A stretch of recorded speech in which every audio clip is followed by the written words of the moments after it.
नमस्कार बच्चों, मैं स्वाति कुमारी हिंदी की कक्षा में आप सभी बच्चों का स्वागत करती हूँ। बच्चों, आज की कक्षा में हम सब एक कहानी पढ़ेंगे जो एक बहुत ही साहसी राजकुमारी की कहानी है। इस कहानी का शीर्षक है जैसलमेर की राजकुमारी। ठीक है, आज हम लोग इस कहानी को पढ़ेंगे और जैसा कि आप सभी जानते हैं, मैम आप सभी को कोई भी कहानी या कविता पढ़ाती है तो पहले उस पाठ से संबंधित लेखक या कवि के जीवन से आप सभी को परिचित करवाती है। तो पहले हम सभी इस कहानी के लेखक, उनके जीवन से परिचित होंगे। आइए लेखक परिचय से परिचित होते हैं। जैसलमेर की राजकुमारी इस कहानी के लेखक हैं चतुरसेन शास्त्री। चतुरसेन शास्त्री, इनके जीवन से हम लोग आज परिचित होते हैं। चतुरसेन शास्त्री का जन्म 26 अगस्त 1891 ईस्वी को हुआ था। शास्त्री जी का अधिकतर लेखन ऐतिहासिक घटनाओं पर आधारित है।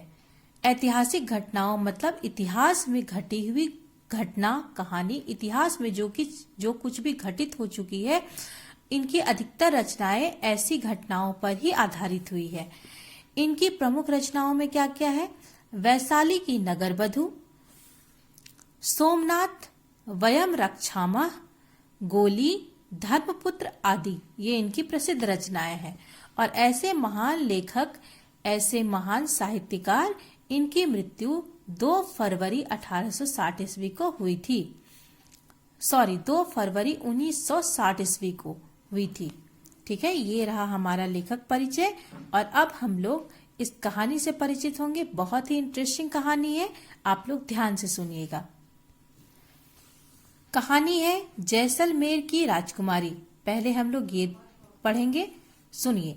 राजपूत राजकुमारियां पुरुषों की तरह ही वीर होती थी।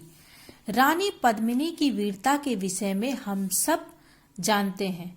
इस कहानी में जैसलमेर की राजकुमारी रत्नावली की सूझबूझ और वीरता का वर्णन है। रानी पद्मिनी, जो कि एक बहुत ही बहादुर रानी थी, उनकी वीरता की कहानी हर कोई जानता है। इस कहानी में ऐसी एक और राजकुमारी है और वो राजकुमारी है जैसलमेर की राजकुमारी और उनका नाम है रत्नावली। उनकी सूझबूझ और उनकी वीरता का वर्णन लेखक ने इस कहानी में किया है। और लेखक ने क्या बताया, एक विशेष बात, कि राजपूत राजकुमारियां जो होती थी वो पुरुषों की तरह ही एकदम वीर महिला होती थी। और इसी में कई नाम हैं। रानी पद्मिनी, इनकी वीरता की चर्चा तो हर कोई करता है, हर कोई जानता है। और ऐसी ही एक वीर राजकुमारी थी रत्नावली, जो कि जैसलमेर की राजकुमारी थी। इस कहानी में लेखक ने इनकी सूझबूझ मतलब इनके बुद्धि विवेक और उनके वीरता का वर्णन किया है। चलिए हम लोग एक एक पैराग्राफ को पढ़ते हुए शब्द के अर्थ को समझते हुए कहानी को समझेंगे। राजकुमारी ने हंसकर कहा, पिताजी दुर्ग की चिंता ना कीजिए। अलाउद्दीन कितना ही वीरता से हमारे दुर्ग पर आक्रमण क्यों ना करे, जब तक एक भी सांस मेरे शरीर में शेष है उसकी रक्षा मैं करूंगी। आप निर्भय होकर शत्रु से लोहा लें। रत्नावली जैसलमेर के राठौर दुर्गाधिपति रत्न सिंह की कन्या थी। उस समय बलिष्ठ अरबी घोड़े पर चढ़ी हुई थी और मर्दानी पोशाक पहनी थी। उसकी कमर में 2 तलवारें लटक रही थी। कमरबंद में एक छुरा, पीठ में तरकस और हाथ में धनुष था। वह चपल घोड़े की रास को बलपूर्वक खींच रही थी, जो एक क्षण भी स्थिर नहीं रहना चाहता था। रत्न सिंह जिरा बख्तर पहने एक हाथी के फौलादी हौदों पर बैठे आक्रमण के लिए प्रस्थान कर रहे थे। सामने राजपूत सवार नंगी तलवारें लिए मैदान में खड़े थे। उनके घोड़े हिनहिना रहे थे और शस्त्र खनखना रहे थे। अब मैं आप सभी को ये कहानी समझाती हूँ। ये राजकुमारी जो है जैसलमेर की राजकुमारी रत्नावली, उनके पिता युद्ध में जा रहे हैं तो उनको चिंता हो रही है कि उनके पीछे ये दुर्ग की रक्षा कौन करेगा, दुर्ग को कौन देखेगा। तो ये राजकुमारी अपने पिता को दिलासा देते हुए कहती है कि आप निश्चिंत होकर जाइए, इस दुर्ग की रक्षा मैं करूंगी। राजकुमारी एकदम हंसकर कहती है, किससे? अपने पिताजी से। आप दुर्ग की चिंता ना कीजिए। दुर्ग मतलब किला, पूरे राजमहल है, उसके बाहर जो बना रहता है वो किला हुआ। तो वो कह रही है कि आप इस किला की चिंता ना कीजिए। अलाउद्दीन चाहे कितनी भी, अलाउद्दीन जो कि उसके दुश्मन का नाम था जो आक्रमण करने आ रहा था, वो चाहे कितनी वीरता से हमारे दुर्ग पर आक्रमण क्यों ना करे, वो चाहे कितनी वीरता से हमारे दुर्ग पर आक्रमण क्यों ना करे, लेकिन जब तक मेरे शरीर में सांस शेष है, मतलब जब तक मैं जीवित हूं, मैं इस दुर्ग की रक्षा करूंगी। मैं अपने दुर्ग को, अपने राज्य को कुछ नहीं होने दूंगी। आप निर्भय होकर शत्रु से लोहा लें। शत्रु से लोहा लें, ये भी एक मुहावरा है जिसका अर्थ होता है शत्रु से वीरता पूर्वक लड़े, उसको हरा दें। अब रत्नावली के बारे में आप लोगों को बताया जा रहा है कि ये कौन है। रत्नावली जो है जैसलमेर के राठौर, मतलब वहां के जो राजा हैं, दुर्गाधिपति मतलब किले के स्वामी, उस किले के स्वामी, उस राज्य के स्वामी रत्न सिंह की कन्या थी। रत्नावली कौन है? तो जैसलमेर के राठौर दुर्गाधिपति मतलब उस किले के स्वामी रत्न सिंह की कन्या थी। उस समय बलिष्ठ, और जब वो अपने पिता से इस बारे में बात कर रही थी, उस समय वो बलिष्ठ मतलब बलशाली अरबी घोड़े पर चढ़ी हुई थी। एकदम वो घोड़े पर चढ़ी के बैठी हुई थी और मर्दानी पोशाक पहनी थी। मतलब मर्द जैसे युद्ध में जाते हैं तो कैसे पोशाक पहनते हैं, वो वैसे ही पोशाक मतलब वैसे ही कपड़े पहनी हुई थी। उसके कमर में 2 तलवारें लटक रही थी। कमर बंद में एक छुरा, पीठ पर तरकस जिसमें बाण रखते हैं, और हाथ में धनुष था। वह चपल मतलब चंचल, वो एकदम चंचल घोड़े पर बैठी हुई थी और उसके रास को मतलब उसके लगाम को, ये घोड़े की जो ये लगाम होती है इसको रास बोलते हैं, वो उसने अपने हाथ में कसकर पकड़ लिया था, बलपूर्वक खींचकर पकड़ लिया था। और वो घोड़ा जो है एक क्षण भी स्थिर नहीं रहना चाहता था, और ऐसे घोड़े पर वो सवार थी और उसे एकदम कंट्रोल करके रखी थी। रत्न सिंह जिरा बख्तर मतलब युद्ध के समय जो राजा लोग सुरक्षा कवच के रूप में पहनते हैं उसे जिरा बख्तर कहते हैं। वो पहने हुए एक हाथी के फौलादी होदों पर बैठे आक्रमण के लिए प्रस्थान कर रहे थे। जो हाथी है उसके ऊपर एकदम कठोर सा बना रहता है, उसके ऊपर वो बैठे हुए थे। जो आप लोगों ने देखा होगा, राजा लोग जब हाथी पर बैठते हैं तो चारों तरफ से घेर कर बना दिया जाता है, उस पर वो बैठकर आक्रमण करने के लिए, जो बाहर के आक्रमणकारी आक्रमण कर दिए थे उनसे आक्रमण करने के लिए, लड़ने के लिए वो प्रस्थान कर रहे थे, मतलब जा रहे थे। और सामने राजपूत सवार नंगी तलवारें लिए मैदान में खड़े थे, और सामने जो है राजपूत लोग नंगी तलवार लेकर एकदम खड़े थे। उनके घोड़े हिनहिना रहे थे, उनके घोड़े आवाज कर रहे थे और शस्त्र खनखना रहे थे। उन सबके हाथ में जो शस्त्र थे जिससे वो लड़ते, उनकी एकदम आवाज आ रही थी। रत्न सिंह ने पुत्री के कंधे पर हाथ रखकर कहा, बेटी तुझसे मुझे ऐसी ही आशा है। मैंने तुझे पुत्री नहीं बल्कि पुत्र के भांति पाला और शिक्षा दी है। मैं दुर्ग तुझे सौंप कर निश्चिंत हो रहा हूँ। सावधान रहना, शत्रु केवल वीर ही नहीं धूर्त और छलिया भी हैं। अब इसको हम लोग समझते हैं। जब रत्नावली ने इस तरह की बात अपने पिता से कही तो इनके पिता का मन एकदम खुश हो गया। तो रत्न सिंह ने पुत्री के कंधे पर हाथ रखकर कहा, बेटी मुझे तुमसे ऐसी ही आशा थी। मतलब बेटी ने अपने पिता को खुश कर दिया। और वो बोलते हैं कि मैंने तुझे पुत्री की तरह नहीं बल्कि पुत्र की भांति पाला है, बेटे की भांति पाला है और शिक्षा दी है। मैं दुर्ग तुम्हें सौंप कर जा रहा हूँ और निश्चिंत होकर तुम्हें सौंप कर जा रहा हूँ। तुम एकदम सावधान रहना। क्यों सावधान रहना? क्योंकि ये जो शत्रु हैं हमारे, ये सिर्फ वीर ही नहीं है बल्कि धूर्त भी है और छलिया भी है। धूर्त मतलब चालाक, छलिया मतलब धोखा देने वाले। ये लोग धूर्त भी हैं, चालाक भी हैं और धोखा देने वाले भी हैं। अब बालिका क्या बोलती है? बालिका ने वक्र दृष्टि से पिता की ओर देखा और हंसकर कहा, पिताजी आप निश्चिंत होकर प्रस्थान करें। वक्र दृष्टि मतलब टेढ़ी दृष्टि, मतलब ये जो राजकुमारी है एकदम निश्चिंत है कि आओ ना, कौन आओगे लड़ने, तुम लोगों को तो धूल चटा के रख देंगे। तो एकदम टेढ़ी दृष्टि से, टेढ़ी नजर से अपने पिता की ओर देखती है और हंस के कहती है, पिताजी आप निश्चिंत होकर प्रस्थान करें। मैं भी देखती हूँ कि हमारे किला को कौन क्षति पहुंचाता है, कौन हमारे राज्य पर आक्रमण करता है। रत्न सिंह ने, किला मतलब वो जो महल के बाहर का दरवाजा होता है ना, उसकी बात हो रही है। रत्न सिंह ने एक तीव्र दृष्टि अपने किले की धूप में चमकते हुए कंगूरों पर डाली और हाथी बढ़ाया। गगन भेदी जयनाद से धरती आसमान कांप उठे। एक विशालकाय अजगर की भांति सेना किले के फाटक से निकलकर पर्वत की घाटी में विलीन हो गई। इसके बाद घोर चित्कार करके दुर्ग का फाटक बंद हो गया। अब इसको हम लोग समझ लेते हैं। रत्न सिंह ने एक तीव्र दृष्टि अपने किले की धूप में चमकते हुए कंगुरों पर डाली। कंगुरा मतलब जो महल का ऊपरी हिस्सा होता है ना, उसके ऊपर डाला और हाथी बढ़ाया। हाथी पर वो सवार थे, वो अपनी रणभूमि की तरफ प्रस्थान कर गए। गगन भेदी आकाश में गूंजने वाला जो आवाज होता है उसकी बात हो रही है। गगन भेदी जयनाद मतलब आकाश में वो जो राजा के नाम लेकर जयकारे करते हैं ना, तो उसे कहते हैं गगन भेदी जयनाद। मतलब आकाश में गूंजने वाला जो जय घोष होता है से पूरा धरती आसमान कांप रहा था। मतलब जितने सेना लोग थे सब जय जयकार कर रहे थे, जयनाद कर रहे थे, तो उससे धरती आसमान में आवाज गूंज रहा था। और एक विशालकाय अजगर के भांति सेना जो है किले के फाटक से निकली और पर्वत की घाटी में जाकर विलीन हो गई। पर्वत के पीछे जाकर वो एकदम अदृश्य हो गई, दिखाई नहीं देने लगी। और इसके बाद घोर चित्कार करके, चित्कार मतलब चीखना चिल्लाना, घोर चित्कार करके उसके बाद दुर्ग का फाटक बंद हो गया। अब इसके आगे हम लोग देखते हैं फिर क्या हुआ जब राजा चले गए तो राजकुमारी ने कैसे अपने महल की रक्षा की। टिड्डी दल की भांति शत्रु ने दुर्ग को घेर रखा था।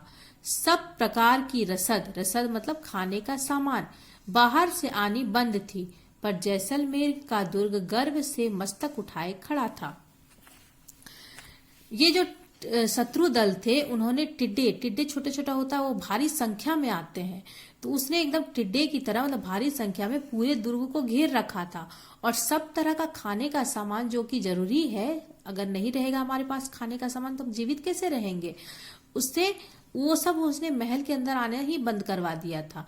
पर जैसलमेर का दुर्ग गर्व से मस्तक उठाए खड़ा था। लेकिन जैसलमेर का जो दुर्ग था वो गर्व से एकदम मस्तक उठाए खड़ा था कि हम किसी के आगे झुकने वाले नहीं हैं और ना ही हमें कोई मात दे सकता है।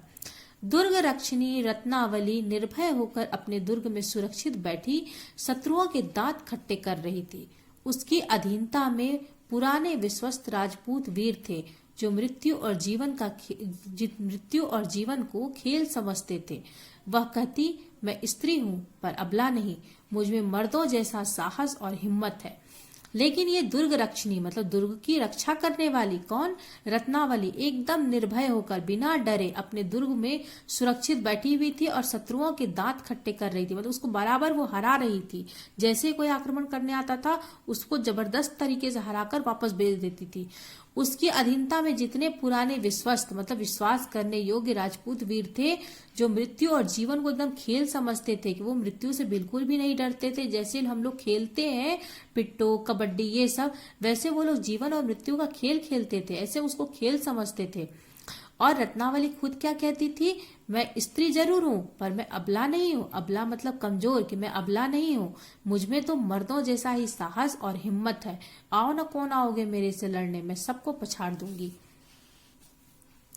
उसकी बातें सुनकर सहेलियां ठठाकर हंस देती थी। प्रबल शत्रु द्वारा आक्रांत दुर्ग में बैठना राजकुमारी के लिए एक विनोद था। वो कहती है, यहाँ पर लेखक ने बताया कि उसकी इस तरह की बातों को सुनकर उनकी जो सहेलियां थी वो खूब जोर से हंस देती थी कि क्या बोल रही है ये, कैसे ये लोहा लेगी।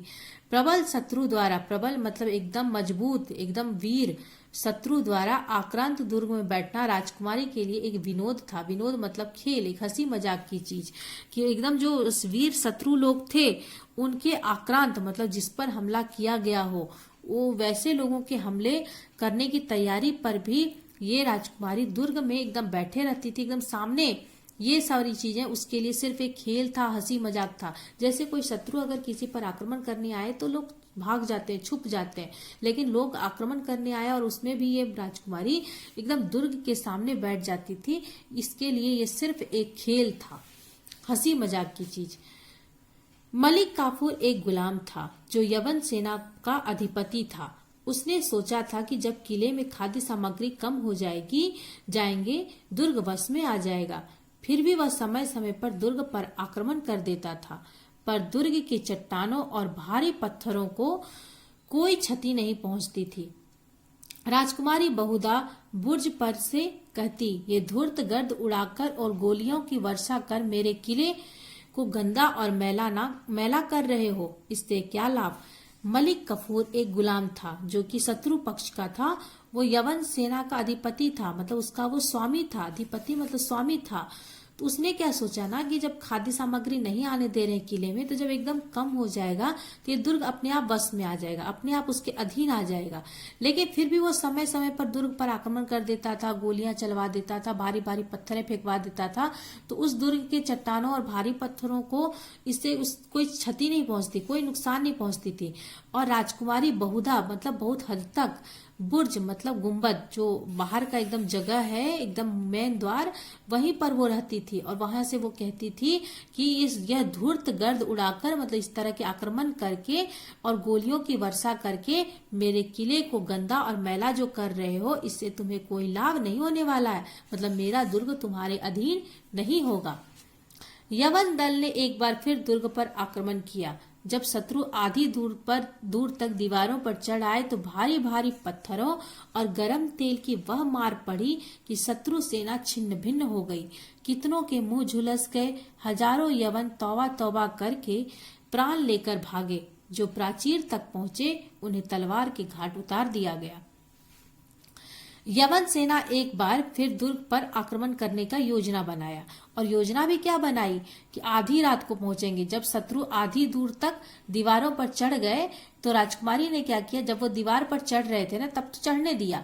और आधी दूर तक जब वो चढ़ गए तब राजकुमारी ने एकदम भारी भारी पत्थरों से उनके ऊपर वार करवाना शुरू किया और गरम गरम तेल करके उनके ऊपर फेंकना शुरू किया।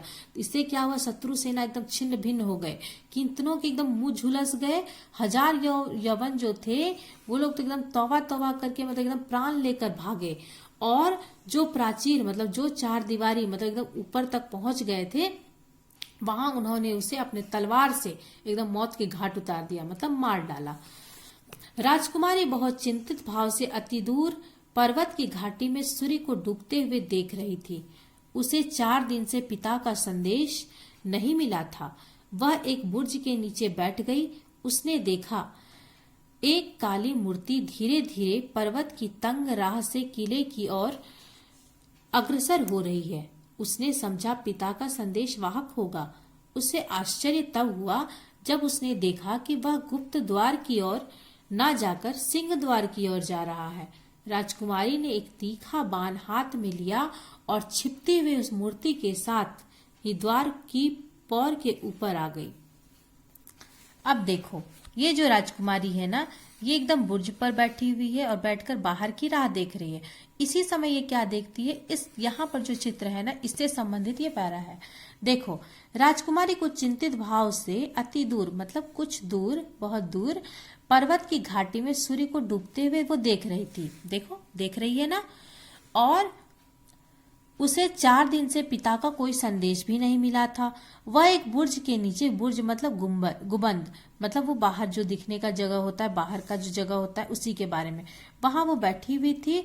और उसने देखा कि एक काली मूर्ति धीरे धीरे पर्वत की तंग राह से किले की ओर अग्रसर हो रही है, मतलब बढ़ रही है। देखो, दिख रहा है ना, एक काली मूर्ति जैसा किले की ओर बढ़ी जा रही है। तो इनको लगा कि उस पिता का कोई संदेश वाहक होगा, मतलब संदेश पहुंचाने वाला। लेकिन उसे आश्चर्य हुआ। क्या देखा उसने कि वो गुप्त द्वार की ओर ना जाकर, अगर वो संदेशवाहक है तो गुप्त द्वार से, मतलब जिस रास्ते पर कुछ कुछ लोग जाते हैं, जो गुप्तचर होते हैं वो केवल जाते हैं, वहां नहीं जाकर सिंह द्वार की ओर जा रहा है। सिंह द्वार मतलब मुख्य दरवाजा, वहां की ओर जा रहा है। तो राजकुमारी ने एक तीखा बाण हाथ में लिया और छिपती हुई इस मूर्ति के साथ ही द्वार की पौर के ऊपर आ गई। एकदम द्वार की जो एकदम ऊपर का जगह है ना, वहां पर वो पहले से आकर खड़ी हो गई। यह मूर्ति एक गठरी पीठ से उतारकर प्राचीर पर चढ़ने का उपाय सोच रही थी। राजकुमारी ने धनुष पर बाण चढ़ाकर ललकार कर कहा, वहीं खड़ा रहा और अपना अभिप्राय बतला। ये मूर्ति जो है गठरी पीठ से उतारकर प्राचीर मतलब उस महल पर चढ़ने का, उस दीवार पर चढ़कर महल में पहुंचने का उपाय सोच रही थी। तो राजकुमारी धनुष बाण लेकर वहां थी ही, धनुष पर बाण चढ़ाकर एकदम ललकार कर बोलती है कि वहीं रुक जाओ और तुम यहाँ क्यों आए हो, अपना अभिप्राय बताओ, मतलब अपना उद्देश्य बताओ कि तुम यहाँ पर क्यों आए हो। काल रूप राजकुमारी को सम्मुख देखकर वह व्यक्ति भयभीत स्वर में बोला, मुझे किले में आने दीजिए, बहुत जरूरी संदेश देना है। वो व्यक्ति काल रूप मतलब मृत्यु के रूप में राजकुमारी को सामने देखा, सम्मुख मतलब सामने, कि अब तो ये हमको मार ही डालेगी। तो वो व्यक्ति बहुत ही भयभीत हो गया, मतलब बहुत ही डर गया और डरे हुए स्वर में बोला कि मुझे किले में आने दीजिए, मुझे उस महल में आने दीजिए, मुझे आपको एक जरूरी संदेश देना है, मुझे एक जरूरी खबर देनी है। अब हम आप लोगों को इसके आगे पढ़ाएंगे। फिर राजकुमारी कहती है, वह संदेश वहीं से कहा। तो फिर वहां पर वो व्यक्ति कहता है, वह अति गोपनीय है, चिट्ठी हो तो फेंक दे, जबानी कहना है, जल्दी कह, यहां से नहीं कह सकता। तब ले राजकुमारी ने तीर छोड़ दिया और वह उसके कलेजे को पार करता हुआ निकल गया। 2 सैनिक हाजिर हुए। राजकुमारी की आज्ञा पाकर रस्सी के सहारे उन्होंने नीचे जा मृत व्यक्ति को देखा। यवन था। दूसरा व्यक्ति पीठ पर गठरी में बांधा था। पश्चिमी फाटक पर जाकर उसने देखा द्वार रक्षक द्वार पर न था। राजकुमारी ने पुकार कर कहा, यहाँ पहरेदार कौन है? देखो, वो व्यक्ति जो था ना, वो दुश्मन था, यवन सेना का वो सेना था। वो संदेश राजकुमारी कहती है कि तुम जो भी संदेश लाए हो वहां से कहो। तो वो कह रहा है कि वो बहुत ही गोपनीय है, मतलब वो बहुत ही रहस्यमय है, मैं यहाँ से कहूंगा कोई और सुन लेगा तो प्रॉब्लम हो जाएगी। तो राजकुमारी कहती है, कोई चिट्ठी है तो फेंक दो। तो कहता है, नहीं, जबानी कहनी है, मतलब मुझे मुंह से कहनी है। तो राजकुमारी कहती है, तो जल्दी कहो क्या कहना है। तो वो व्यक्ति कहता है, यहां से नहीं कह सकता। तो ये समझ जाती है कि ये हमारा आदमी नहीं है, ये दुश्मन का आदमी है। तब वो कहती है, तब ले, मतलब वो धनुष पर जो बांध चढ़ाई थी उसने फेंक दिया उसकी तरफ। राजकुमारी ने तीर छोड़ दिया जो कि उसके कलेजे पे लगा, एकदम छाती पे। 2 सैनिक हाजिर हुए और राजकुमारी ने उनको आज्ञा दिया कि रस्सी के सहारे इस व्यक्ति को नीचे उतारो। और मृत व्यक्ति को जब जाकर उसने देखा तो देखा कि ये तो यवन है, मतलब हमारा शत्रु है। और जो उसने पीठ पर गठरी बांधी थी, उस गठरी में कोई दूसरा व्यक्ति को उसने गठरी में बांध लिया था। फिर वो पश्चिमी फाटक पर, मतलब पीछे के फाटक पर जाकर देखती है तो वहां पर कोई द्वार रक्षक नहीं था। फिर राजकुमारी पुकार कर बोलती है, यहाँ पर पहरेदार कौन है और वो इस समय कहाँ चला गया है? एक वृद्ध योद्धा ने आगे बढ़कर राजकुमारी को प्रणाम किया। उसने धीरे धीरे राजकुमारी के कान में कुछ और भी कहा। वह हंसती हुई बोली, अच्छा ऐसा, अच्छा, वे तुम्हें घूस देंगे बाबा जी साहब। अब जब वो द्वार रक्षक को ढूंढती है तो एक वृद्ध योद्धा आगे बढ़कर आते हैं और राजकुमारी को प्रणाम करते हैं। और उसने धीरे धीरे राजकुमारी के कान में कुछ कहा तो राजकुमारी हंसते हुए बोलती है कि अच्छा ऐसा है, वो तुम्हें घूस भी देंगे। मतलब वो इस वृद्ध योद्धा से कुछ काम शत्रु के लोग करवाना चाहते थे और उसके लिए उन्होंने पूछा कि क्या वो तुम्हें घूस देंगे, मतलब कौन सा काम करवाना चाहते हैं, क्यों तुम्हें घूस देंगे, ये हम लोग आगे जानेंगे। हाँ बेटी, बूढ़ा योद्धा तनिक हंस दिया। उसने गांठ से है, अच्छी बात है बाबा जी, तुम आधी रात को उनकी इच्छा अनुसार द्वार खोल देना। वृद्ध भी हंसता और सिर हिलाता हुआ चला गया। बूढ़ा योद्धा ने राजकुमारी को बताया कि उन लोगों ने कहा है कि आधी रात को मैं ये द्वार खोल दूं और बड़ी आसानी से वो लोग किले में प्रवेश कर जाए, और इसके लिए उन्होंने मुझे घूस भी दिया है। तो वो उन्होंने सोने की गठरी खोलकर दिखाया और बोला, देखो इतना सोना है। तो राजकुमारी ने इस बाबा को कहा, बूढ़े योद्धा को कहा कि ठीक है, अच्छी बात है, आधी रात को उनकी इच्छा के अनुसार तुम फिर से द्वार खोल देना।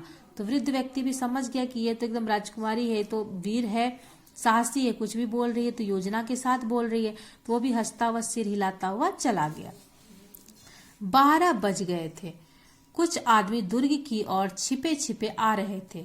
उनका सरदार काफूर था। उसने पीछे चुने हुए 100 योद्धा थे। संकेत पाते ही द्वारपाल ने प्रतिज्ञा पूरी की। विशाल मेहराबदार फाटक खुल गया। 100 व्यक्ति चुपचाप दुर्ग में घुस गए। काफूर ने मंद स्वर में कहा, यहाँ तक तो ठीक हुआ, अब हमें उस गुप्त मार्ग से दुर्ग के भीतर महलों में पहुंचा दो जिसका तुमने वायदा किया है। अब देखो 12 बजे, और जैसा कि उस व्यक्ति के साथ, बूढ़े योद्धा व्यक्ति के साथ जैसा उन लोगों ने डील किया था कि हम तुमको सोना देंगे, घूस देंगे, तुम मेरे लिए दरवाजा खोलना, तो 12 बज गए थे। कुछ आदमी दुर्ग के और जो छिपे छिपे आ रहे थे, उनका सरदार काफूर था और उनके पीछे चुने हुए 100 योद्धा भी आ रहे थे। जैसे ही संकेत मिला, संकेत पाते दुर्गपाल ने प्रतिज्ञा पूरी की, मतलब घूस लिया था तो काम पूरा कर दिया। विशाल मेहराबदार, मेहराबदार मतलब दरवाजे के ऊपर धनुष जैसी बनावट होती है, वो दरवाजे को लॉक करने के लिए रहता है। तो वो हट गया, फाटक खुल गया। 100 व्यक्ति चुपचाप धीरे धीरे दुर्ग में घुस आए। काफूर ने मंद स्वर में कहा, यहाँ तक तो ठीक हुआ, अब हमें गुप्त मार्ग से दुर्ग के भीतर महलों में पहुंचा दो, जिसका तुमने वायदा किया है, मतलब वादा किया है। अब मुझे महल के अंदर पहुंचाओ। कैसे? तो गुप्त मार्ग से। तो राजपूत ने कहा, मैं वायदे का पक्का हूँ, मगर बाकी सोना तो दो। उसने कहा था कि इतनी सोना जो हमने तुम्हें दिया है, वो सोना की गठरी खोल के उसने दिखाया था ना, इतना सोना है दुर्ग के अंदर पहुंचाने का। अब गुप्त रास्ते से महल के अंदर पहुंचाएंगे, उसके लिए और सोने देने की वादा किया था। तो उसने कहा, यह लो। यवन सेनापति ने मुहरों की थैली हाथ में धर दी। यवन सेनापति एक पुटली दे दिया, वो मुहरों की थैली थी। तो राजपूत फाटक ताला बंद कर चुपचाप प्राचीर की छाया में कहीं गायब हो गया। जैसे उसने मुहरों की थाली राजपूत को दिया, उस वृद्ध योद्धा को दिया, वो ले लिया और फाटक को बंद करके ताला बंद कर दिया और चुपचाप महल की छाया में कहीं गायब हो गया। मतलब इसने भी उन लोगों को धोखा दिया। मोहरे तो ले लिए, सोना की गठरी तो ले ली, लेकिन महल के अंदर नहीं पहुंचाया। यवन सैनिक चक्रव्यूह में फंस गए। न पीछे का रास्ता मिलता था, न आगे का। राजकुमारी की सहेलियां इतने चूहे को चूहेदानी में फंसाकर हंस रही थी। अब जब वो यहाँ से खुद गायब हो गए वृद्ध सेनापति, तो इन लोगों को समझ में आया कि हम चक्रव्यूह में फंस गए। मतलब अब ना हम अंदर आगे जा सकते थे, क्योंकि गुप्त मार्ग नहीं पता था और पीछे तो ताला ही बंद है। तो ये तो एकदम चक्रव्यूह में फंस गए। और इतने सारे ये शत्रुओं को इस तरह से चूहेदानी में, मतलब चारों ओर से फंसाकर, ये राजकुमारी की जितनी भी सहेली लोग थे और राजकुमारी लोग थी, वो सब हंस रही थी। यवन सेना ने दुर्ग पर भारी घेरा डाल रखा था। खाद्य सामग्री धीरे धीरे कम हो रही थी। राजकुमारी का शरीर पीला हो गया था, उसके अंग शिथिल हो गए थे। उससे कैदियों के भोजन की चिंता थी। उसने मालिक काफूर के पास जाकर कहा, यवन सेनापति, मुझे कुछ परामर्श करना है। परामर्श मतलब सलाह। मैं विवश हो गई हूँ। दुर्ग में खाद्य सामग्री बहुत कम रह गई है और मुझे यह संकोच हो रहा है कि आपकी अतिथि सेवा कैसे की जाए।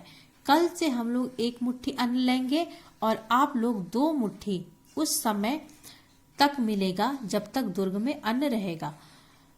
आगे ईश्वर मालिक है। अब यहाँ पर एक समस्या हो गई कि जब यहाँ पर कोई अनाज आ ही नहीं रहा था तो कितना दिन चलेगा जमा राशि। आप जानते हो कि अगर आपके पास अलग से कोई स्रोत नहीं हो रहा है तो जमा राशि जितनी भी है वो जल्द से खत्म हो जाती है।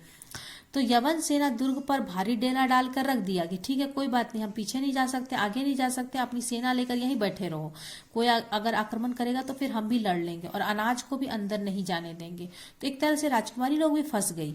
तो खाद्य सामग्री धीरे धीरे कम हो रहा था, खाने को कुछ बचा नहीं। राजकुमारी का शरीर पीला होता चला जा रहा था और उसके जो अंग थे वो शिथिल, मतलब कमजोर होते जा रहे थे। और उसे कैदियों की चिंता हो रही थी कि हमारे जो कैदी हैं उन्हें भी खाना नहीं मिल पा रहा है। तो उसने मालिक काफूर के पास जाकर एक बात कही। क्या? वो कहती है कि यवन सेनापति, मुझे तुमसे कुछ सलाह करनी है, परामर्श करना है, मतलब सलाह करनी है। मैं विवश हो गई हूँ।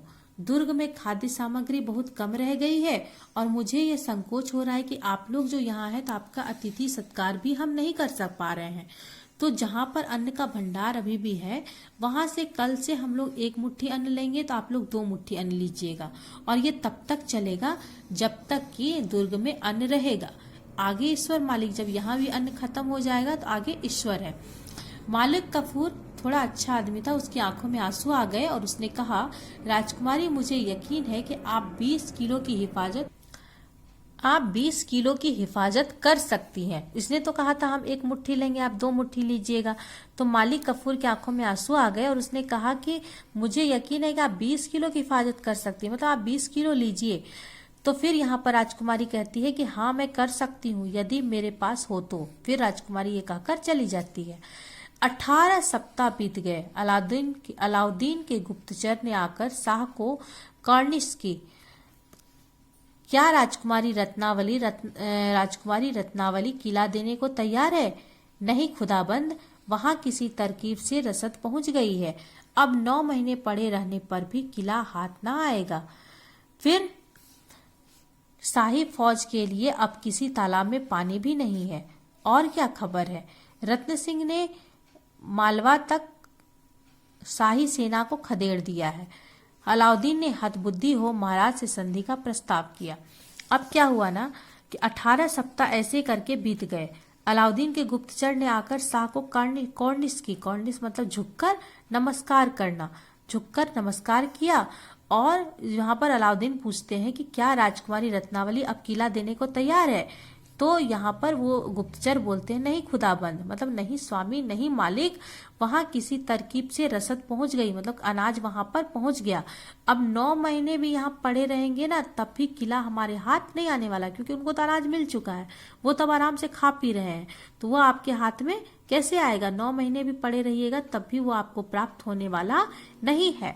और फिर शाही फौज के लिए जो आसपास में तालाब है, जो उस महल में, वो भी, उसमें भी पानी खत्म होता चला जा रहा है। मतलब इन लोगों के लिए भी समस्या हो गई कि उसमें जो तालाब है, क्योंकि अंदर महल के अंदर जो गुप्त मार्ग है उसका रास्ता तो इन्होंने देखा नहीं। उससे पहले ही जो द्वार पर वृद्ध फौजी था, वो जो वृद्ध रक्षक था, उसने तो गुप्त मार्ग बताया नहीं, पहले गठरी लेकर ताला बंद करके चला गया।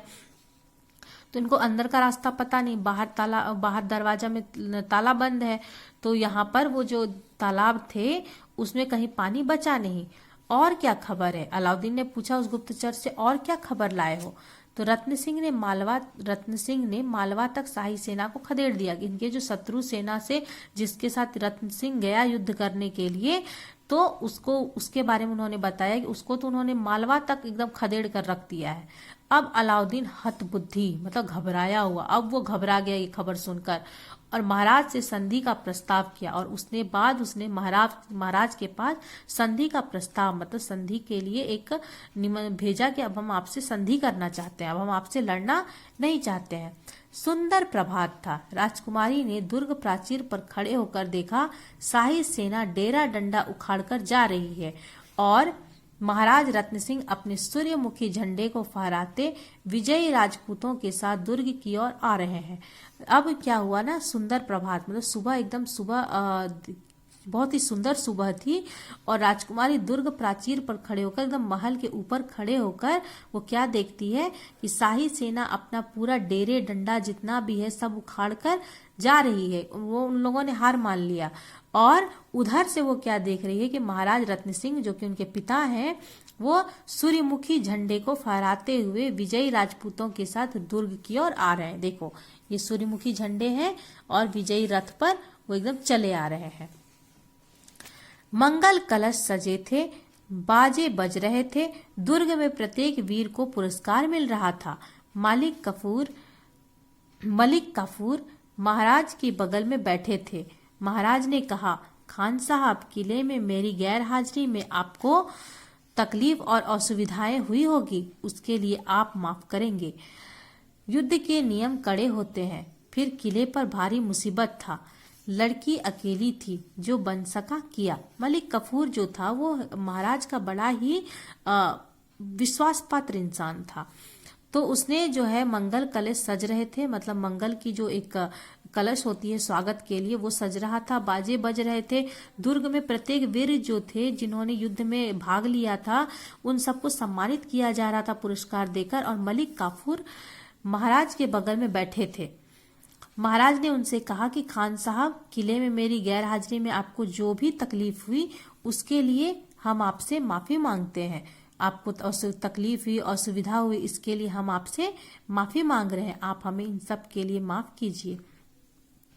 युद्ध के नियम बड़े कड़े होते हैं, हमें जाना पड़ा, और इस बीच किले में जो भी भारी मुसीबत आई, एक लड़की के भरोसे हम सब कुछ छोड़कर गए थे, वो अकेली थी, उसे जो भी बन पड़ा उसने किया। काफूर ने कहा, महाराज, राजकुमारी तो पूजने लायक है, वे मनुष्य नहीं फरिश्ता है, मैं जन्म भर उसकी मेहरबानी को नहीं भूल सकता। महाराज ने बहुमूल्य सरपेंच उन्हें दिया और पान का बीड़ा देकर विदा किया। दुर्ग में धौंसा बज रहा था। चतुर्सेन शास्त्री। काफूर ने उनको जवाब दिया महाराज को कि नहीं महाराज, राजकुमारी ने अकेले रहकर जो किया वो उसके लिए पूजने के लायक है, मतलब वो बहुत ही आदरणीय है। वे मनुष्य नहीं फरिश्ता है, मतलब ईश्वर का रूप है।